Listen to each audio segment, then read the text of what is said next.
crowd was important until the last 4 or 5 minutes of a game. I think too many players say, oh, we're going home now, and think that that's going to change it. Their play's got to change it, and then the crowd can get into it and help them pull them through down the stretch. Martin aggressively down the lane for 2. Well, that's when he's dangerous. Martin's coming towards the basket attacking because he's so quick as a jumper. If he misses his shot, he can go back. I'd rather see him do that than take outside shots. I read in almost every one of their quotes, we're coming home now, instead of what we have to do now to change this series around. And no one was talking about the rebounding. To me, as much as the transition defense is important, the rebounding numbers are just staggering. They've got to be on the board to have a chance to get enough shots up at the basket to win. Out-rebounded John by 5 Wednesday and by 14 Monday with the Celtics to New Jersey. Well, that's the thing that will get you killed, because if you're giving them transition baskets. Seconds of the first quarter. Anthony Johnson, a Williams screen. And they look for Jefferson, picked up by Harris. We're down to a second to play, and Harris doesn't know it. He got it away, and boom! He knocked it down to finish the first quarter. A desperation 2-point shot by Lucius Harris, and I really think he wasn't cognizant of the clock at the second, just hoisted the ball up. But you talent at hand this year. Hell, he's been a magician. When you look at this team, it's overachieved. It definitely is overachieved.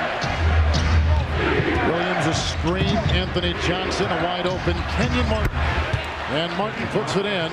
He's got 6 points, 4 rebounds, and an assist. Martin had 14 and 10 on Wednesday and exploded on Monday with 21 and 6 rebounds. If he can hit that shot, that's bad news for a lot of people. Paul Pierce with the rebound. Boston is on a 12-4 run right now. Walker for 3. Wow. His shot is nowhere to be found. He's 3 of 10. At the other end, Kenyon Martin for New Jersey. Too often in transition, Boston is caught in no man's land. The point guard is like a free safety in football. No one behind you, and Tony Delk's not getting all the way back.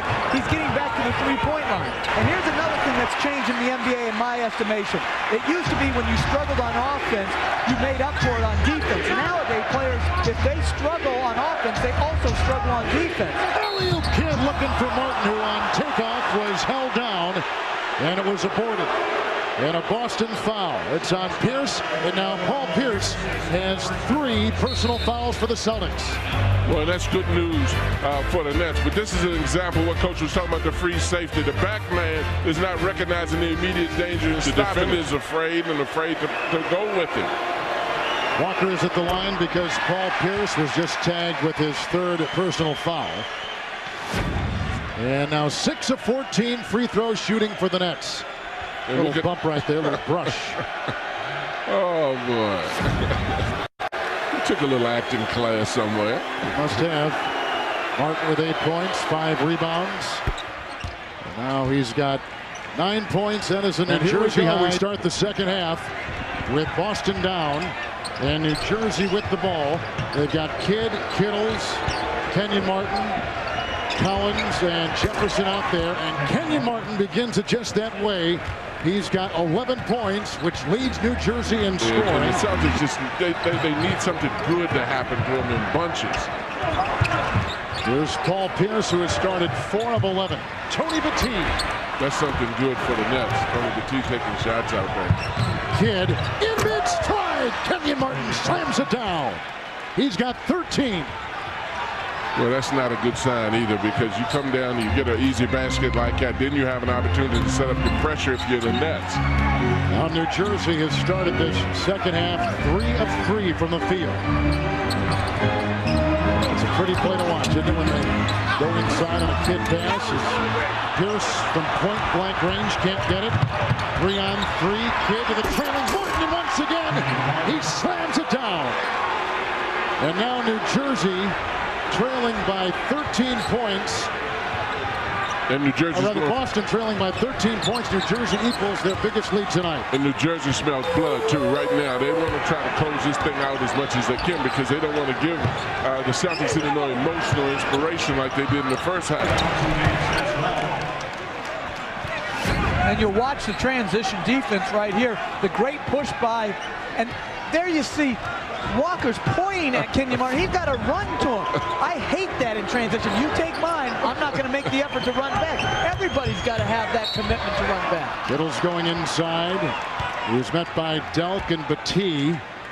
And Battie picks up his third foul. And this is a little bit better. You see the sprint by Antoine Walker. They bottle Kidd up, but here comes Kenyon Martin, who's trailing in hard. Again, outnumbered, 4-on-3, a great point guard like Jason Kidd, he's going to find the open man.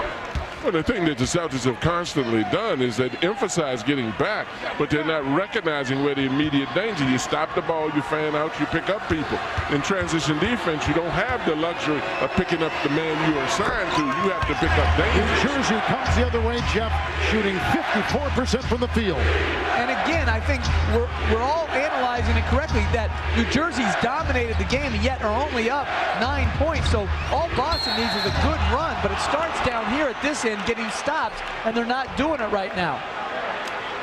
That is a foul. It's on Battie, and he has picked up his fourth. Sometimes good offense beats even better defense. And that's in your eyes, for sure, Kevin. Is that right between the eyes? That's it, right between the eyes. Martin at the line. Team fouls in this third quarter. Boston's got 4, New Jersey none, as Battie will check out. And third-year, 7-foot Pitt center Tony Delk for 2. Rebound by Jason Kidd, who shifts gears and feeds to Kittles, who will joust with newly instated Eric Williams of Boston. Alley-oop for Kenyon Martin with a sensational pass by Jason Kidd. Well, that's the difference in the two teams right there. I mean, that guy is just so good that everybody looks better. It's like when you played with Jordan in Chicago, all those guys look better than they truly were. Here, Kidd makes everyone look so good. Killing you softly with my pass. That's what he says. Oh, my goodness. Kidd again. A foul called on Paul Pierce of Boston, and Pierce is tagged with his 4th foul of the game. Celtics fouls number 34, Paul Pierce, his 4th personal foul. That's not good news. Jason Kidd has 8 assists. Kenyon Martin with a game-high 18 points for New Jersey. And you see this great pass by Kidd on the lob. It looks easy, but that is precise, right on time, right on target. An easy catch by Martin for the finish and the dunk. Another breathtaking play by New Jersey. They've led the entire way. Up now, 63-51. Martin might as well stop at his own fast break. That's good. The #1 assist man in the regular season in the NBA, Jason Kidd, 8.9 a game, winning the title, first net ever. Kenyon Martin nails one from outside. That's a bad message that he's sending. If he starts doing that, he and Jefferson definitely have expanded their game. Martin's got 11 in this third quarter alone. That was great defense by Boston. Again, better offense by Martin on the pull-up. What I love about the Nets in the playoffs compared to the regular season is they're showing great toughness on the road. This regular season, they were only 16-25 on the road, but in the playoffs, they are playing extremely tough-minded, very aggressive basketball on the road.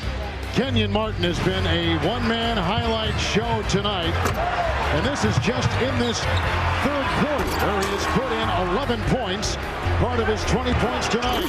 Going up high, scoring inside and out, a concern for Jim O'Brien, the Boston coach, and his superstar, Paul Pierce. It's the Nets by 17. And that takes us to the end of the third quarter.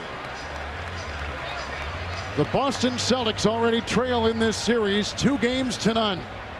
The Nets are out shooting them from the floor and playing a magnificent Game 3. It's the Nets 76-56 over Boston.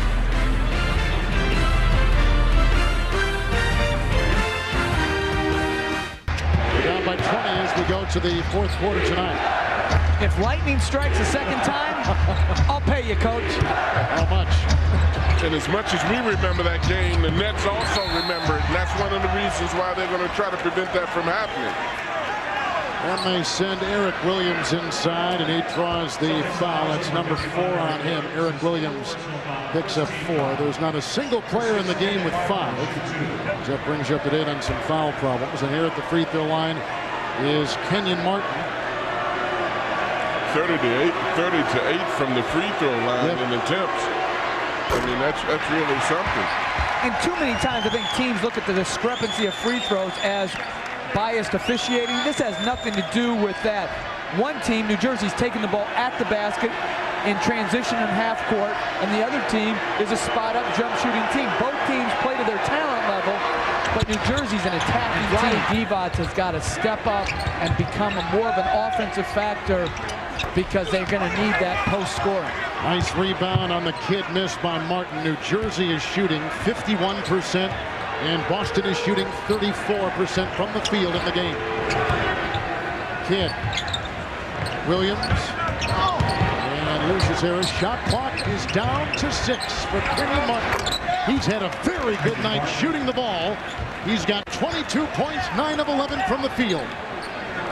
Well, and done a heck of a defensive job also. I mean, his intensity and getting Walker upset is very key in this game as much as his scoring. The thing that you've got to respect about Jason Kidd, though, is that you never see any nonsense or foolishness, regardless of what the score. The focus, the intensity, the execution remains the same if he's 7 down or 7 up or 10 down or 10 up. Kenyon Martin banking it home.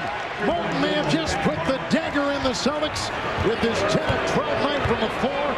And his game-high 25 points for New Jersey. Timeout, Celtics. I didn't expect this. I don't think anybody did, except New Jersey. The Nets have marched into Boston and have taken no prisoners, and they will force Boston into an elimination game on Monday.